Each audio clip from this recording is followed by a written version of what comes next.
Well, I was in the FBI for 27 and a half years, and at the time of my retirement in 1979, I was the senior special agent in charge of the FBI Los Angeles office. I developed information personally about just extensive corruption in the government, not only at the federal level, but all the way down to the city and state level across this country. I have information about corrupt judges, corrupt law enforcement, prosecutors, county officials, judges. It involves drugs, involves pornography, involves prostitution, it involves cults, pedophilia. The bottom line is to take over the country and the world. For what, though? Power, greed.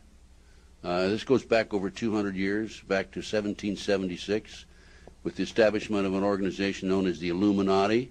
And if your listeners don't know what the Illuminati is, they need to run down to the library and look it up and do some research, because on May the 1st, 1776, a fellow named Adam Weishaupt, German, set forth 25 goals at the request of the Rothschild group that they needed to initiate in order to take over the world. We're talking about destroy the sovereignty of countries and destroy religions. And that's where it really started in modern day.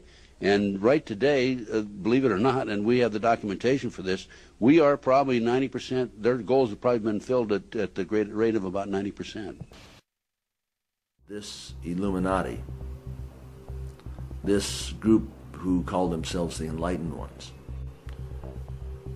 had gained positions of power through control of the banking system.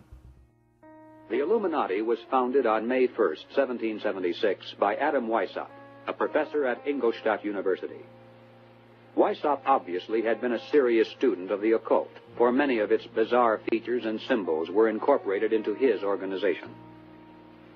Weishaupt had been active in the Masonic lodges of Germany, and found in them the perfect vehicle for recruiting into his secret order, which he described publicly as the highest level of Freemasonry.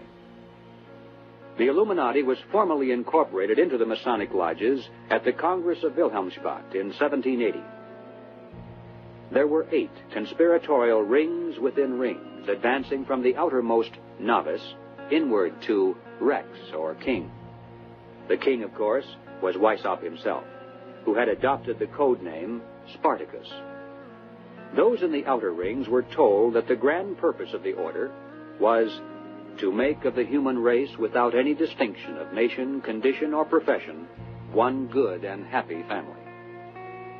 But by the time the member had advanced to the level of presbyter, or priest, his oath of absolute secrecy and obedience had become deadly serious.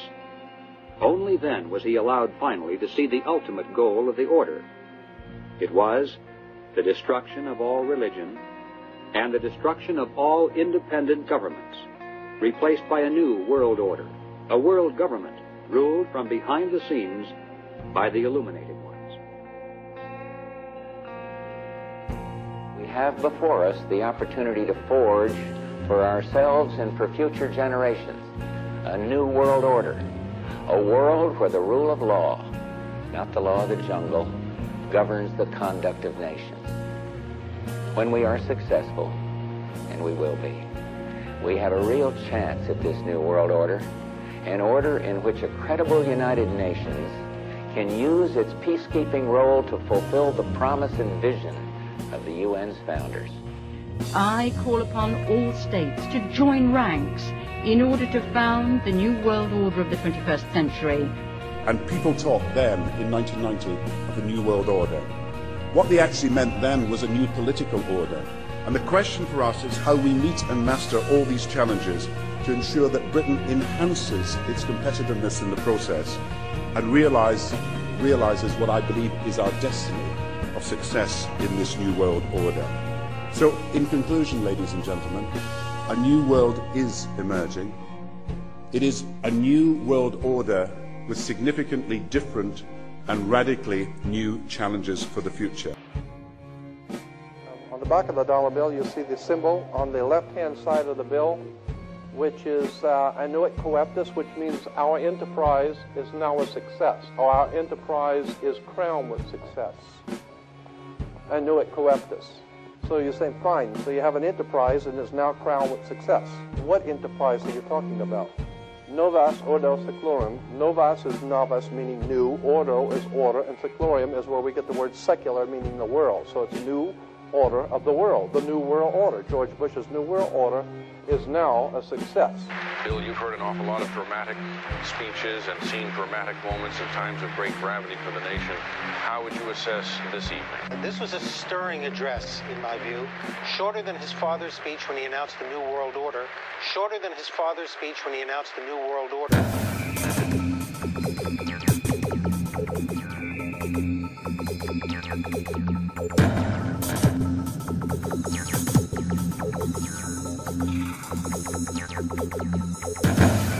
1934 is when the Federal Reserve actually finally took total control of the United States monetary system, and that's when they said it is now a success, because this is a symbol, this is an emblem of a secret society of Freemasons called the Illuminati, the German Bavarian Illuminati. They were a secret society founded in the south of Germany. They were called the Illuminati, the illuminated ones, the enlightened ones. 1776 was when this secret society actually formed itself into a secret society and put itself into operation. They were the basis for what we call today in our country the Bavarian Illuminati was the basis for what we call today the Colombian faction. The Colombian faction of the Illuminati came here right after this government was formed, and that's where we get today Columbia Space Shuttle, Columbia Movies, Columbia Television, Columbia Records, everything, Columbia University. As a matter of fact, Columbia TV, Columbia Broadcasting System, CBS. What is the symbol for CBS? It's the all-seeing eye. And that's why our government is in the District of Columbia, because these guys own our government. They print our money, and they own not only the government, but they own you. You are their property. So, in other words, these guys print the money, they run the country, and they own you, and they own everything around it. And so they make the laws, and that's why they can decide who can kill who and who can get away with who and who can get away with whatever, because they make the laws and they decide, all right? As I said to you before, there are 13 layers in this pyramid. There are 13 letters in Eno Coeptus, but 13 is a very important number to this secret society. There are 13 stripes. There are 13 stars here, which make up the Star of David. The 13 berries, there are 13 leaves, 13 arrows. There are 32 feathers here and 33 feathers there. Everything is done in sequence of 13. 13, of course, is based on, this is what we call Masonic symbolism. Freemasons designed this dollar bill. Everything is done in sequence of 13, and again, I draw your attention to the fact that you have 13 stars here, which collectively make up the Star of David. There's a reason why. On the $1 bill at the top, you'll see this little image right here. But if you blow it up from an actual photograph, you'll see it is it's a little owl. It's a symbol of the Bohemian Society. The Bohemian Society meets in California on the last 2 weeks of July of every year.